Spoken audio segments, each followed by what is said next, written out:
Hello everybody, it's Richard the Urban Warlock from Urban Warlock Healing. Okay, I'm a little bit rough, so please apologise for the croaky voice. Right, I'm going to finally get around to doing this kind of a big part, dark side of spirituality. Well, let me just show my camera, there we go. Yeah, it might be a little bit long-winded this, I've got a few ideas in my head what I'm going to say, but I look like Gordon Ramsay a lot, don't I? I'm always like this with my hands anyway. I don't like him when I'm cooking anyway. Yeah, so it might be a little bit long.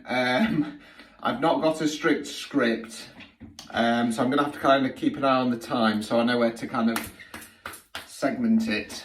I might have to stop and start, we'll see how we go. Right, okay, this one's got an extreme trigger warning on.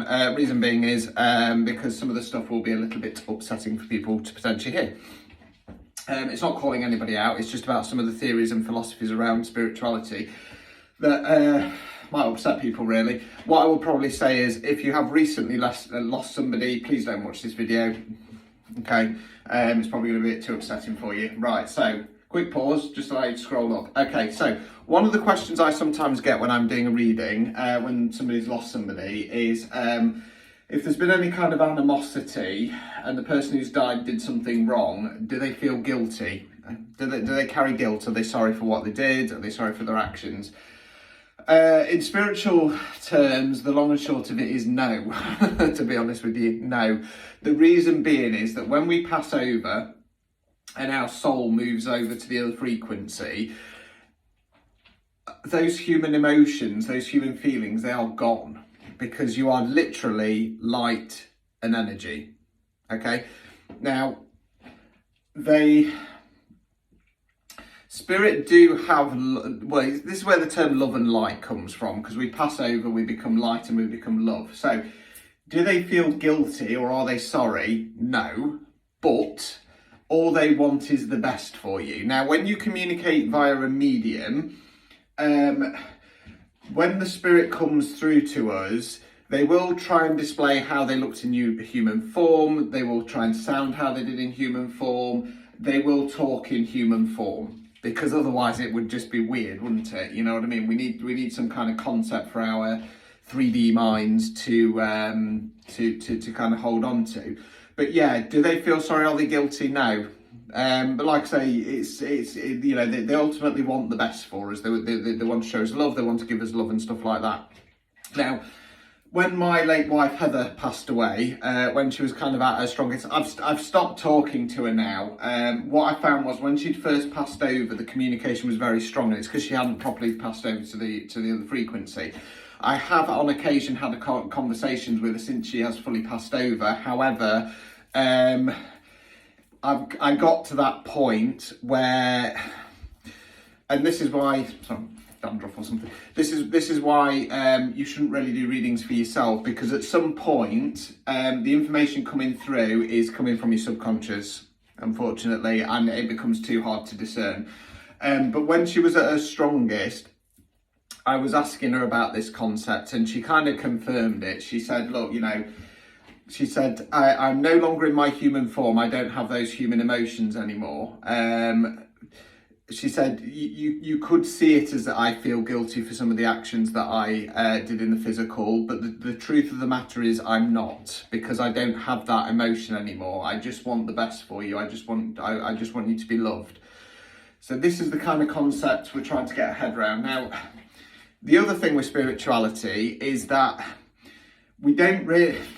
We believe in right and wrong, don't get me wrong, but it's not so much about you've got to kind of remove that kind of more kind of Christian-based structure of right and wrong, heaven and hell, okay? Because we don't really believe that. It's not about did I do right and did I do wrong. It's about lessons. Because again, you know, on the other side, God, goddess and God, source, whatever you want to call it. Let's make sure my thing's off. It's energy. Again, it's just light and energy. So it doesn't understand the difference between right and wrong. It's about, have I learned that lesson?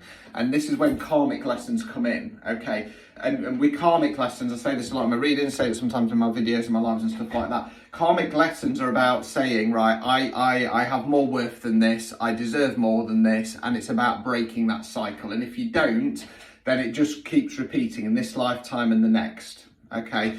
So yeah, it's about lessons. Now, this is another part which is going to trigger a lot of people. Okay, now I'm not saying that I 100% believe in this, and I'm going to throw in some of my own theories, and they are just theories. Somebody else might have already thought of this, and so I'm not saying, oh, I've thought of this and nobody else has, because of course I'm not. Somebody probably has already thought of it, but I've not really come across this concept, and I'm too lazy to do any research, to be honest with you. But yeah, so I'm not 100% in on this concept, and I'll tell you for why first off. Right, so for me, and I say this a lot in my videos, I come from the school of balance. I don't come from the school of love and light. I'm not a light worker. I'm possibly a starseed, possibly something else. Don't know yet. We'll see. We'll see what happens. Anyway, so I see everything as balance, yin and yang, male and female, masculine, feminine, light and dark, the whole shebang. A lot of light workers, and the love and light brigade as I call them, they will not want to accept this concept, and that's perfectly fine. Again, with everything I am saying, and I will repeat this till the day I die, okay, with religion, with spirituality, with paganism, it's a belief system, and we will not 100% know until we pass over. Okay, so if this does not fit in with what you believe, that is perfectly fine. Perfectly fine. It's just some concepts I'm kind of throwing out there and kind of opening up for debate and kind of getting you to think about spirituality if you're fairly new to it.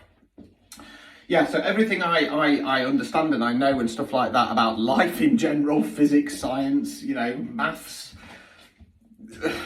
procreation, recreation, whatever you want to call it, it's about balance. So there is light and dark. Now, being an energy worker, okay, I know that as well as light stuff out there, there is dark stuff out there. And I've mentioned it a few times. When that Lionsgate portal opened up, some dark stuff came through, and it did, and it's lingering, okay? Now, for me, I'm going to use the word source. Normally I go for goddess and god, because that's my kind of pagan roots. And again, that's balance, masculine and feminine. But I'm going to use the word source just because it's a little bit easier. So for me, source is not just light. Source is not just good. Source is both. Ooh, shocking. Source is both. Source is light and dark. Now, I was thinking on this the other day, and I was thinking, much like we here in the physical, if we're going down that thing of like lessons, we as humans, generally speaking, we're trying to raise the vibration through the ascension process, okay?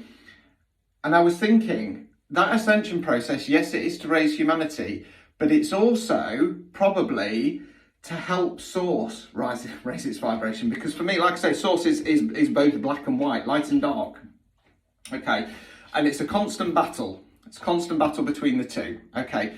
Now, much like us, I was thinking, well, if we go down the lines of source doesn't know the difference between kind of right and wrong, good and bad, and it's just energy, so surely the purpose is that we are, and the other thing is apparently source just wants information. It's like some megalomaniac supercomputer that just wants to feed off information. If we're going down that concept, then surely we're helping source to elevate itself. You know what I mean? And if we went the other way, then source would become more dominant in the darker stuff. So for me, it's kind of interconnected. And then you've got to question, well, who's source trying to impress? But if we think about things in a multiverse, then surely there cannot be just one source. Anyway, I'm going a little bit too out there. I'm gonna pause there. I'm gonna go on to the next video. So if you're interested, keep tuned.